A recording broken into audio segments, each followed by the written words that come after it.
The broadcast is now starting. All attendees are in listen-only mode.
Good afternoon or good morning to everybody. We're going to get started here in just a minute.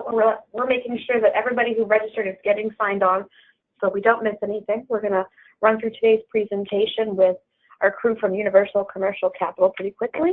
So give us just a moment and we'll get started. Thanks for joining us.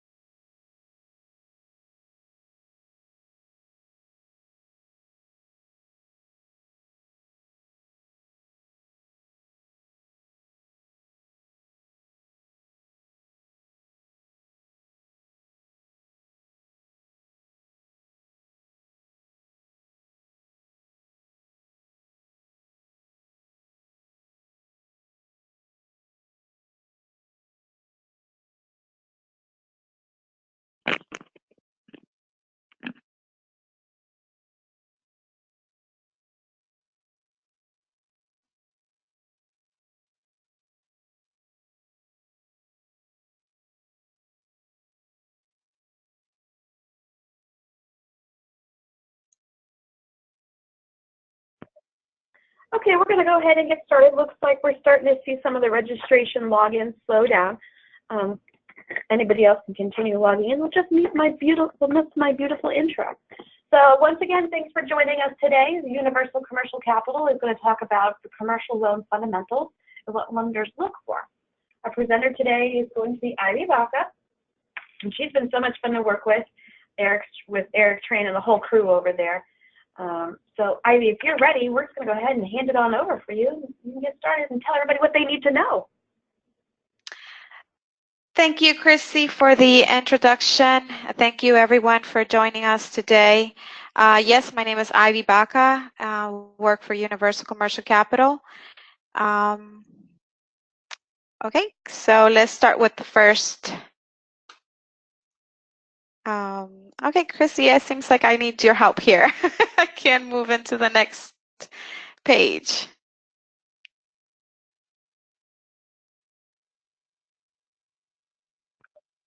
I can't even see the little arrow buttons. You want to give it another shot? I think I just got one. I don't know if I did that or you did. I believe you did that. Okay, well, thank you. So we're going to discuss commercial real estate. When we talk about commercial real estate, we're talking about income-producing property, which is an investment property. For hard money commercial and stated income program, the property is the only means of recovery in the event of loan default, which means lenders will look at property location, property conditions, and cash flow. The property types to fall under this category for commercial will be retail, malls, shopping centers, office buildings, hotels, 2 to 4 units, condos, and multifamily.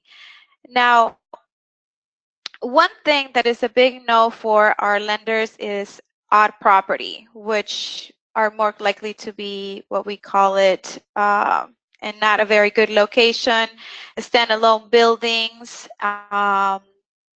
and third or fourth tier cities. I think I'm going to need your help again with the button, Chrissy. Thank you. For hard money commercial, while traditional banks will look deeply more into the borrower's background, private lenders will only consider the property to make final decision. This means private investors and lenders will not look into the borrower's FICO. They will not review tax returns or W-2s.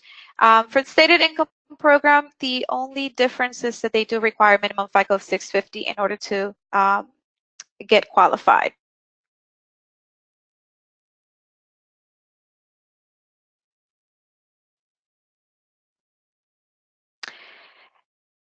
On repayment schedules. For hard money, investors will have the term of 1 year to 5-year term. It really depends on what the borrower is looking for and how fast he thinks he will be able to pay off the loan.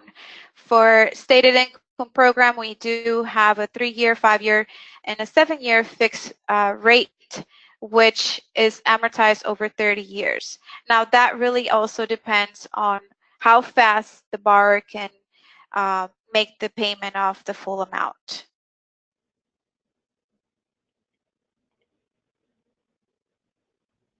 Another thing that lenders and private investors will look into is the LTV. Borrowers with lower LTV are a lot easier to qualify with a lower rate because they have more equity in the property, which equals, of course, less risk in the eyes of the lender. For hard money, our LTV can go up to 70% depending on what type of transaction we're looking at. If we're looking at refinance or we're looking at purchase, then the LTV can vary. And of course, the 3 main criteria that we discussed at the beginning, which will be the property location, the property conditions, and the cash flow. For stated income program, we can go up to 80% LTV. Now, again, the 3 criteria will be looked up into as well: property location, conditions, and cash flow. Ready? Yes. Okay. Thank you.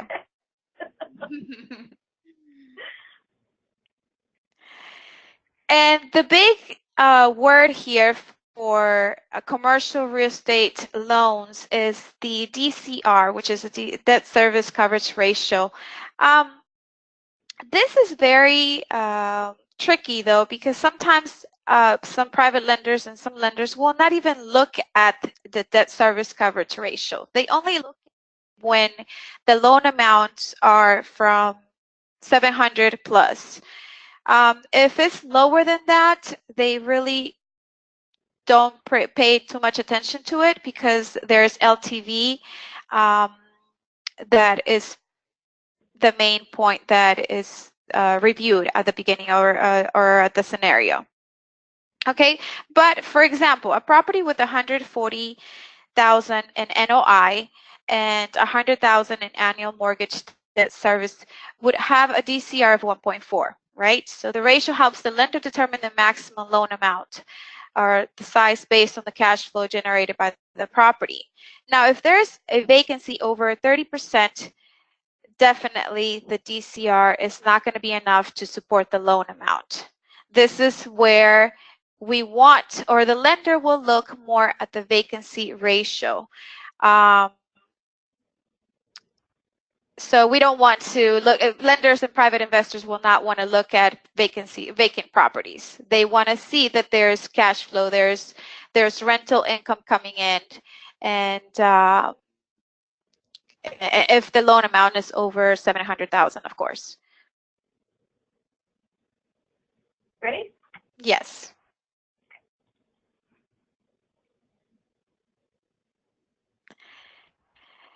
Okay, with interest rates and fees, this is a big thing for borrowers because their interest rates and fees really depend on how they're going to structure their loan.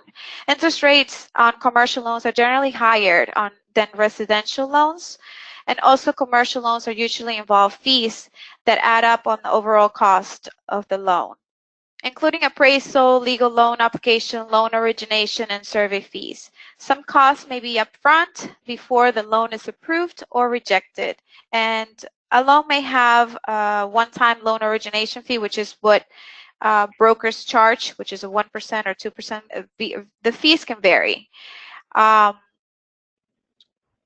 in hard money, there's no upfront fees. The only thing that will be requested in case there is um, in case there's a questionable about the value of the property, then the appraisal will be needed, but that's the only fee that will be paid up front. For stated income program, of course, sometimes lenders do require a deposit, which will be used for the appraisal, or which will be used for any type of expenses. And it can be reimbursed, or it can be calculated at closing. Next, Chrissy. Thank you. The prepayment penalty. This is very important for some borrowers because when they're trying to pay their loan before the time is due, they want no prepay. So for hard money, we do have, or some private investors, some private lenders, they do have a minimum prepayment penalty, which is 6 months. Some of them have 0 prepayment. It really depends on the loan scenario, and that can vary for hard money and prepay for between 6 months to 1 year prepayment. And for stated income, though, it's a little bit different because it really depends on the term of the loan.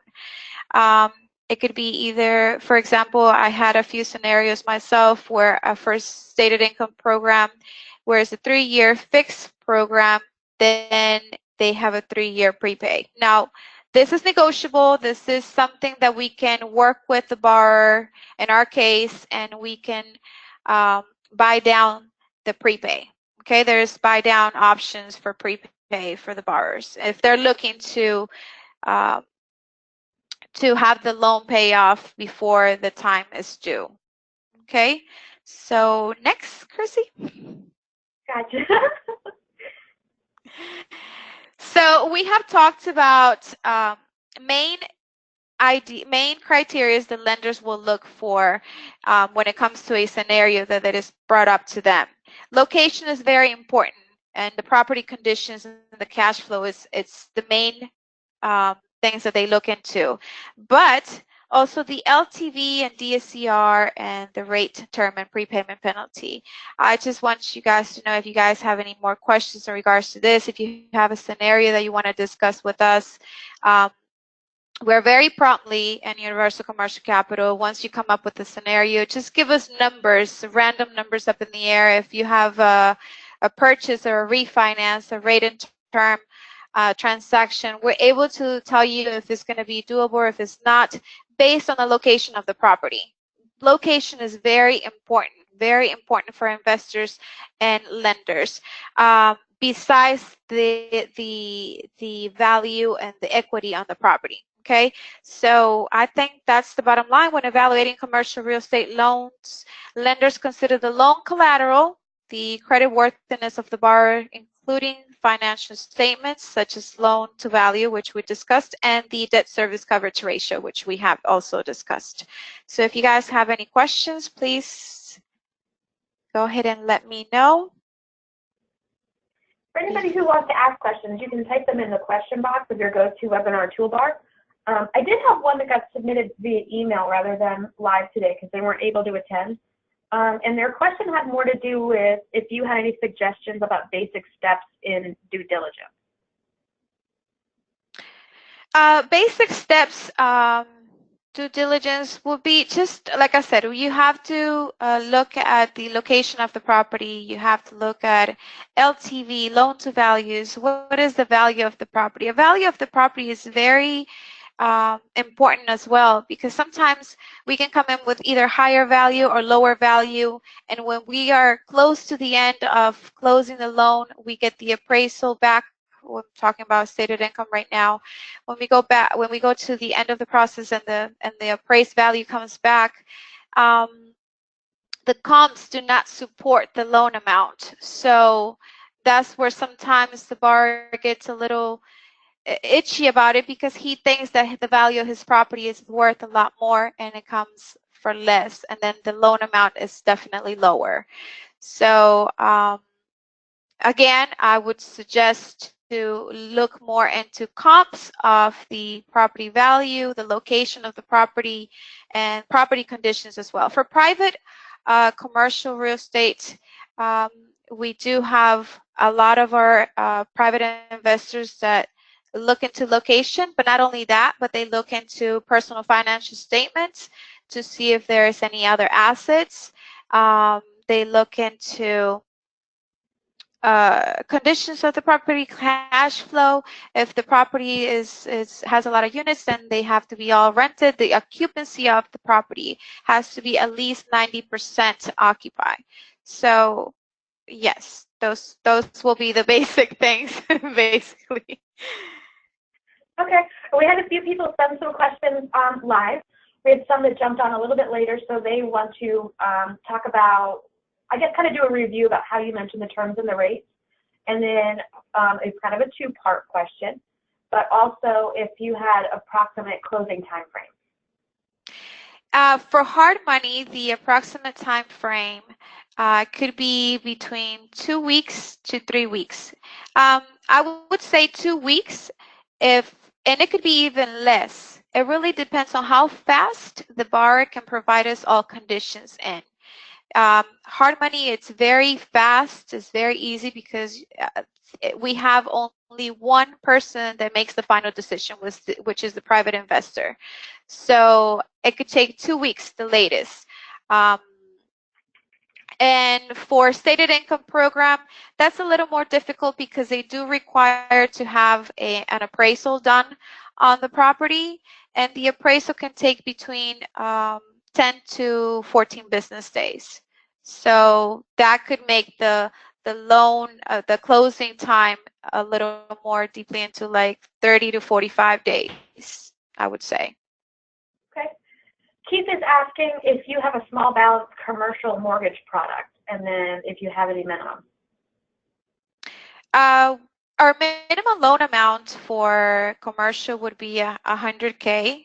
Actually, it's in all of our loans. For private or stated income, we have it at a minimum of 100K. And it could go up to however much you want. Okay. And Darren's asking if you only lend in first position. For hard money, we lent only, for hard money, we lent first and second position. Now, in second position, we only lend as long as the first is not as big. And for a stated income program, we only lend on first position. So for example, on hard money, if we have a value at 2 million and we're looking at a loan amount, they have an existing lien of 500,000, then we can lend another maybe 600 or 700,000 or 500,000, or make it even to the first lien. But we cannot exceed the 65% overall, 65% LTV. Okay. And then Rita's asking if you can just verify whether or not you are just direct lenders or if you're also brokering. Well, we are direct lenders for all of our hard money deals. We have our own pool of investors that we work directly with. For stated income program, yes, we do work as correspondents, and we work with various lenders that we have a long-term relationship with. But don't be afraid that there will be a lot more fees involved, because that's the major issue that some other brokers have when we work as brokers. Our fees are minimum. It could range from 0.5 point to 1 point for stated income. Okay, great. And then somebody's asking if you can do a quick review about the debt servicing. Let me reread this. Can you overview how to debt service the building that you talked about on the call earlier? Okay, if we can go back to the debt service coverage ratio PowerPoint, maybe they missed that. Please, Chrissy. There you go. There we go, that one. Okay. So for debt service coverage ratio, I'm going to mention this again. It really depends on it really depends on the loan amount. If we're talking about loan amounts less than 700,000, where not much is in stake, then private lenders and even lenders from other companies won't even look at debt service coverage ratio. But when the loan amount is more than, yes, they want to see that the occupancy on every unit is occupied.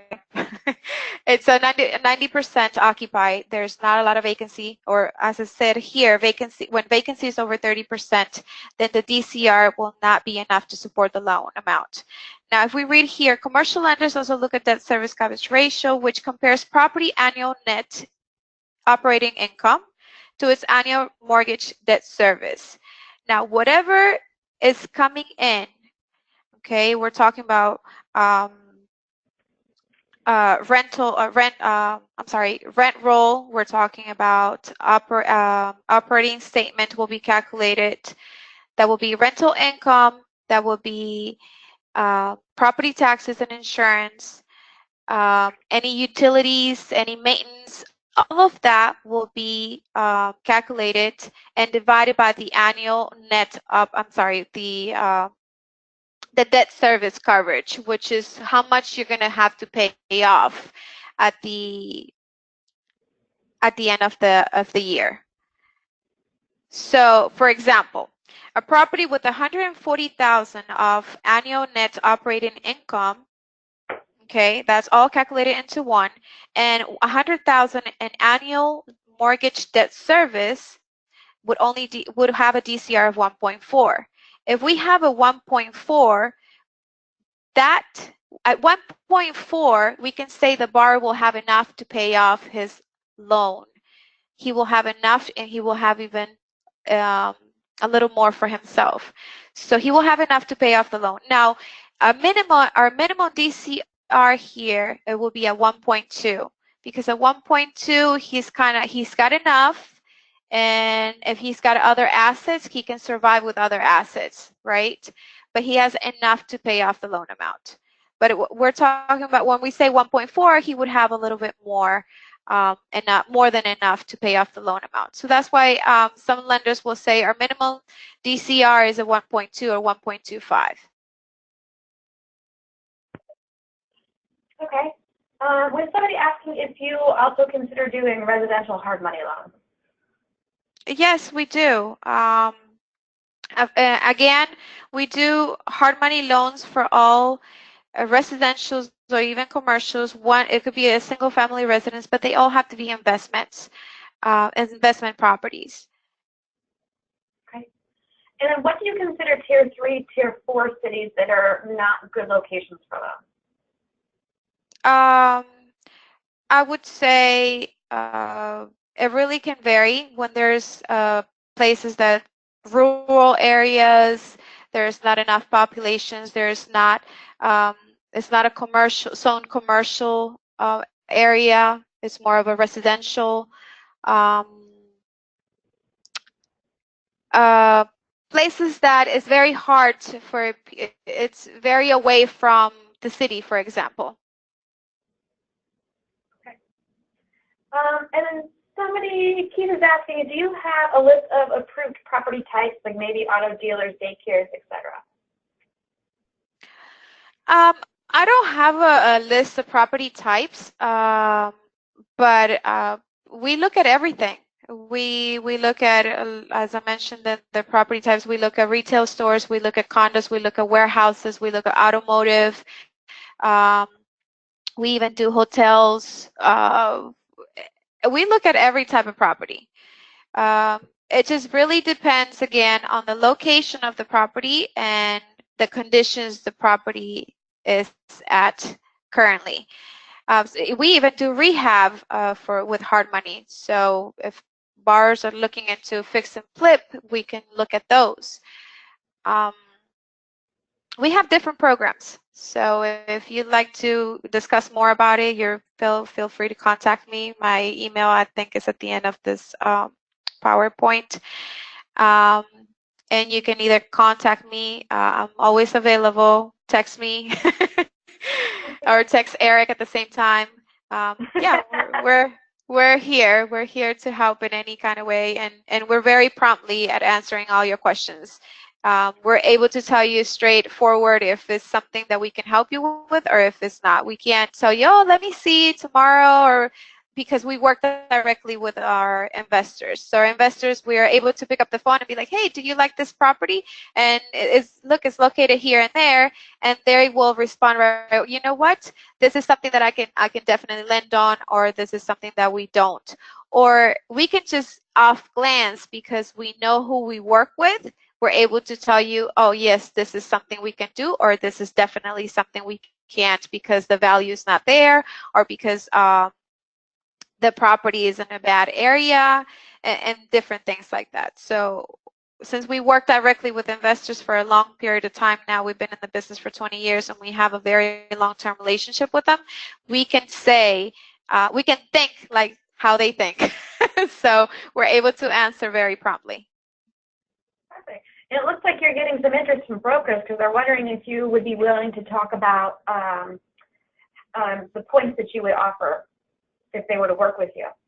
Oh, of course, of course. Now, in regards to the fees in our office, sometimes we include our broker's fees into ours. So when you go back to your client or to your borrower with a letter of intent, he's not afraid, or he doesn't get scared of you showing, hey, you got universal commercial capital fee, you got broker fee, and he doesn't scare to see a lot of fees on the LOI. So your fees can be included in ours, and we pay you at closing, of course.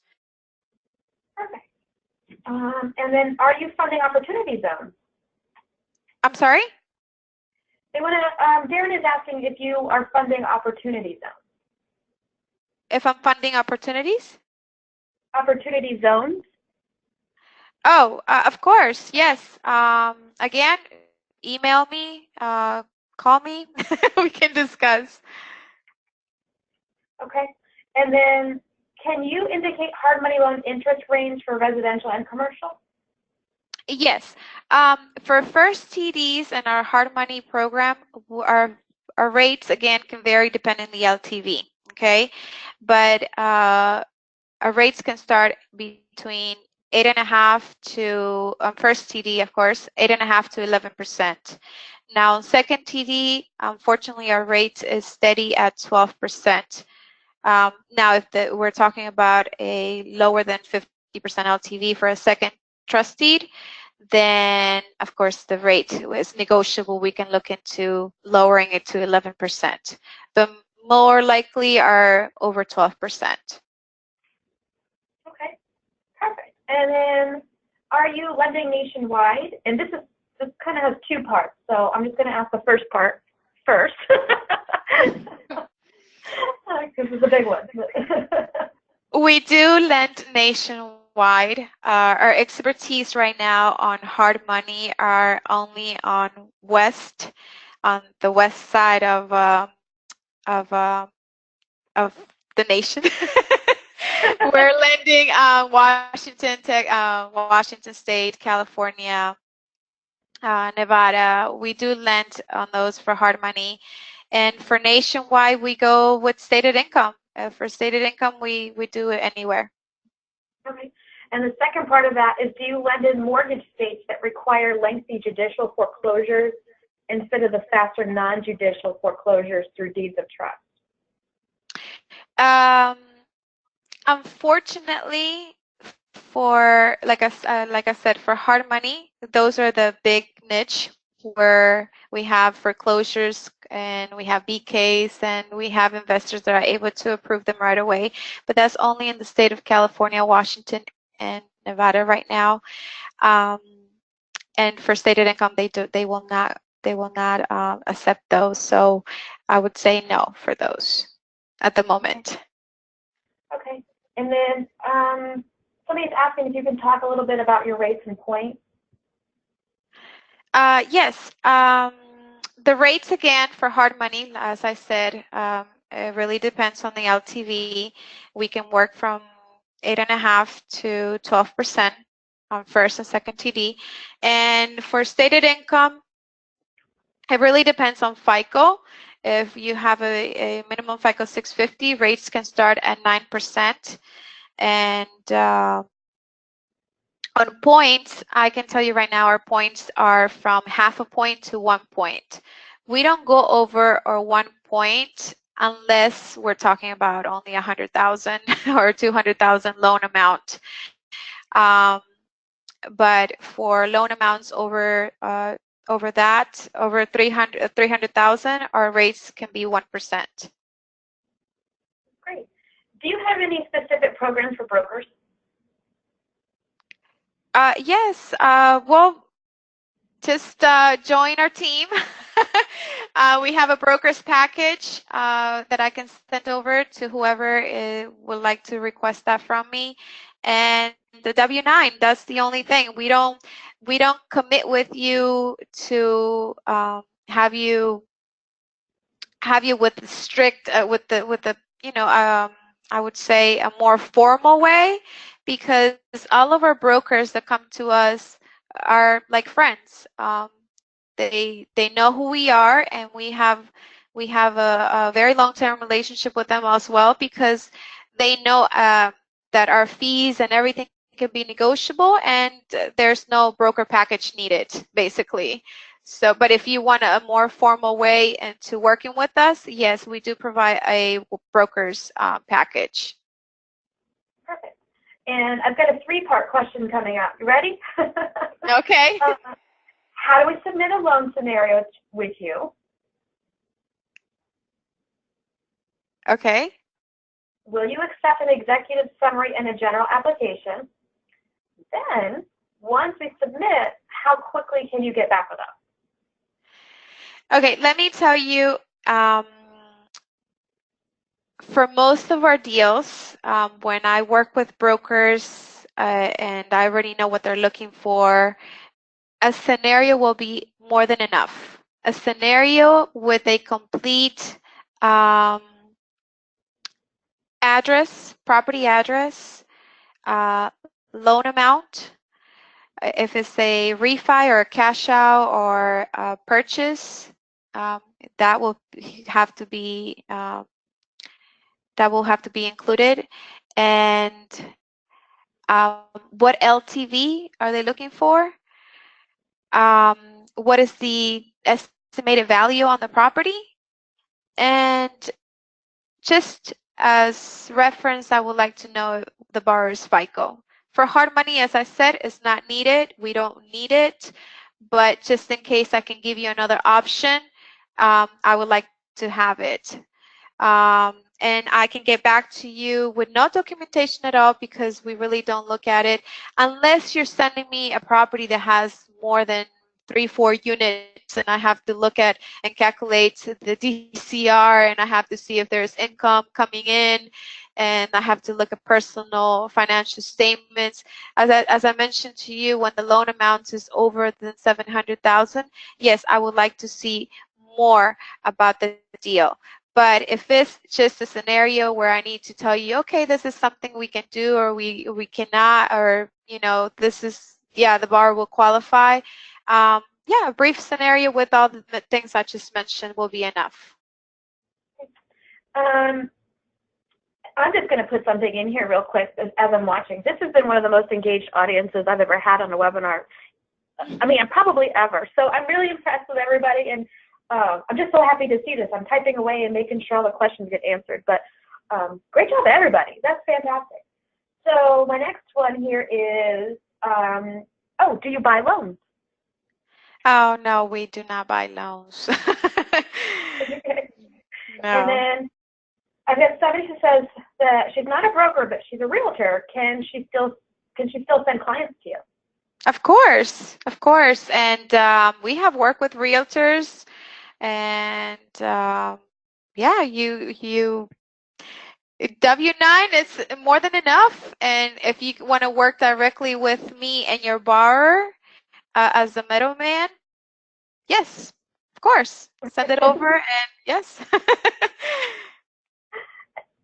This is so great. So I think we'll probably have time for maybe one more that's going to come in here, and then we'll make sure everybody can get back to their day, and we'll do all of our follow-ups afterwards for everybody who's asking for extra information. Oh, do you sell the mortgage notes? Do you sell mortgage notes? May not buy, but are you selling? No, we don't buy and we don't sell, unfortunately. We are very professional with our brokers. Brokers come in directly with their loan scenario, and if we're not able to work with them, then of course they're free to take their loan somewhere else. But we do not sell or buy loans, no. Okay. And then just to close up, some people have asked for a copy of the PowerPoint. Will you be sending that up? Are you planning on sending the PowerPoint with your follow-up today? Yes, it's also going to be posted on our website. It's going to be posted in our social media, Facebook, and I believe LinkedIn as well. You can find us on Facebook as Universal Commercial Capital, and you can also find us on LinkedIn as Universal Commercial Capital. You can find me on LinkedIn as well. So there's Ivy Baca with Universal Commercial Capital. And I have my own Facebook account for Universal Commercial Capital. You can find it there as well. And you can email me and we can send you a copy. Perfect. And you know what? I can vouch for Ivy, everybody. They are very responsive and get back to you and very professional. And it's always a pleasure to get to work with the whole team over there. They do a fantastic job. So I think that's it for today. If you guys have any other questions that you want to ask, you can feel free to email AAPL or Ivy directly. We'll make sure that those questions get answered for you. And as always, we appreciate your time. We know everybody's busy and we've got lots of things going on. And so we appreciate that you give some of that time to us to go through these things to help the private lending industry do better. Ivy, great job today. Thanks for hanging in there and getting us started through all those technical issues up front. Oh, I'm so sorry. Yes. Well, thank you, Chrissy, for all your help. And thank you, everyone, for joining today.